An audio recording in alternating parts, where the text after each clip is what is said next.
Hello and welcome again to another episode of the Blakes Brothers. And I'm Robert Blakes. And I'm Samuel Blakes. And it's our pleasure, of course, to always come and to address issues that you guys send to us by way of our email. This has been a real joy for me to be able to use this platform to deal with so many issues that quite often we don't have dealt with in the family.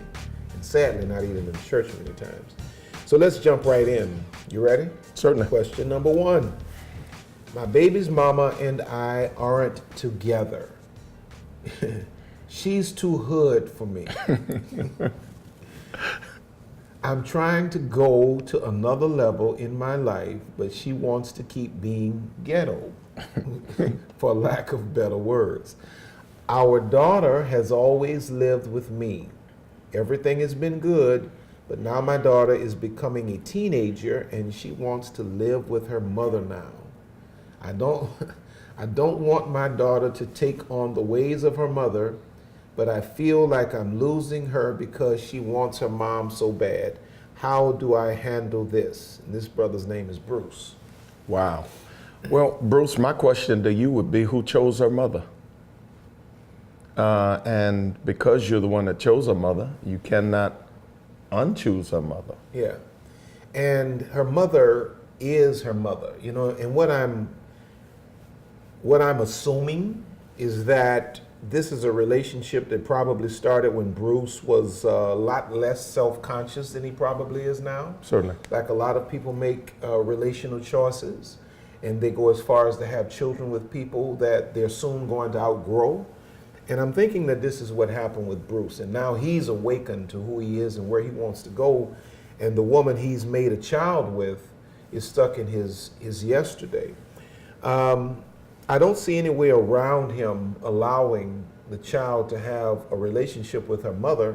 In fact, about it, if you try to prevent your daughter from having a relationship with her mother, it's just going to breed resentment, which is going to detach her from you emotionally, right, and attach her to a mother even the more. And well, there's an underlying message in this whole scenario, and the underlying message is this: don't make permanent decisions because of temporary feelings. Because the person you choose to be with, you need to make sure that's a person you can live with, particularly if you're going to bring children into the scenario, because now, as ghetto as that mother is, as you would say, or as hood as that mother is, there's some aspects of that mother that daughter still needs. Absolutely, that's her mother. Yeah. Period. Another thing I would add is that the influence of a father on, you know, the life of a daughter cannot be stated strongly enough. Right. In as much as she wants to live with her mother, you are still her father. Your responsibility is not to try to keep her away from the woman that gave birth to her. Now you just have to intentionally and strategically, even the more, be that fatherly influence in your daughter's life. And in his own statement, he recognizes the fact that she has spent the bulk of her existence with him. So the question is, what have you instilled in her? Yeah. And if you feel like you've instilled the proper stuff in her, you need to trust that that stuff is going to remain in her and it's going to grow in her, and that nothing on the exterior is going to dilute what you've put into her interior. And you know, I feel him on this. He says, I feel like I'm losing her because she wants a mom so bad. You know, that's something that we as fathers struggle with. When we love our children dearly, but when they get to a certain age, they want their moms. They ain't calling for you until they need some money. And Bruce, I would say to you, that's normal. I feel you. You know, I have 4 kids, and all of them have a strong attachment to their mom. And dad is somewhat like a spare tire. So Bruce is at that place now where his daughter is kind of, you know, pulling away from him, and he's feeling like he's losing her. You're really not losing her, Bruce. No, you're not losing her, you're sharing her. Yeah. You're not losing her, you're sharing her. And, you know, the rearing of children is seasonal. There's certain seasons where they need what that mother has to offer. Then there are other Especially a seasons. girl. Yeah. And then there are other seasons where they need what their father has to offer. And during those times, the other parent feels the same way you do. Absolutely, absolutely. Question 2. Question number 2 says, I'm 19 years old. I just came out of the closet to my family as gay. My mom won't speak to me anymore. This really hurts. She says the devil has taken me. I've tried to like women, but I just don't. I just want to die. Am I going to hell? Nicholas. You know, this is this is a question that is very controversial, and it's so multidimensional in terms of the varying perspectives that are brought to a matter like this. Clearly, we can see that his mom is coming from a religious perspective, and from the Christian, the traditional Christian perspective, homosexuality, excuse me, is against the Bible, and it is not natural, it is not right from the Christian biblical perspective. And I happen to be a preacher, so I believe that. Right. But at the same time, I think in the church, it seems as though his mom is a very religious person.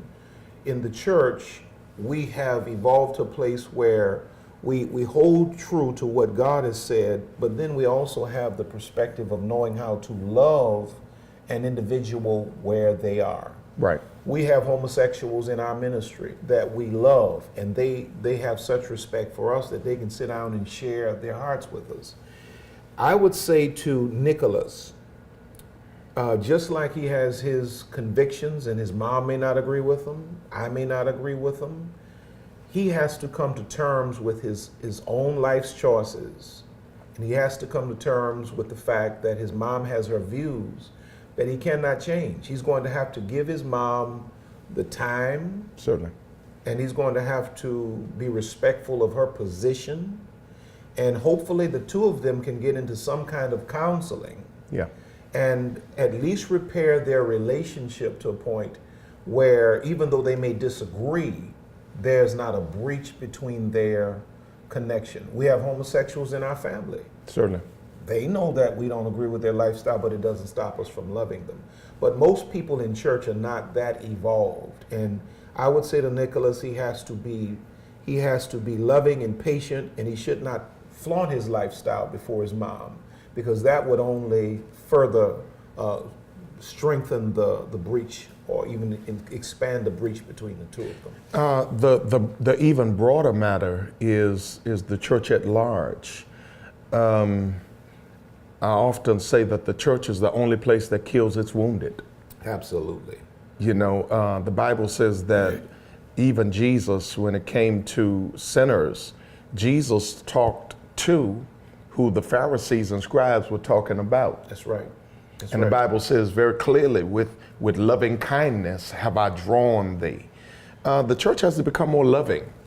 Not that we condone sin. Compromise. Not that we condone nor compromise, but we must love minister. people back to health. We minister. And then he says something. He says, I just want to die. And he says, am I going to hell? Nicholas, no man can determine if you're going to hell. I'm sitting here, I'm a pastor. Some might call me a bishop, likewise with him. And there are guys who do what we do and are going to hell. No man has the power to condemn you to hell or to release you to heaven. That ultimately boils down to your personal relationship with God. Now, if you're living a lifestyle that you feel contradicts what your inner man, your spirit man, agrees with, now that's a personal matter between you and God. No man, I can't tell you you're going to hell. Nobody else can tell you you're going to hell. Another thing I want to address is that he says, I just want to die. No, you don't need to die, Nicholas. You need counseling.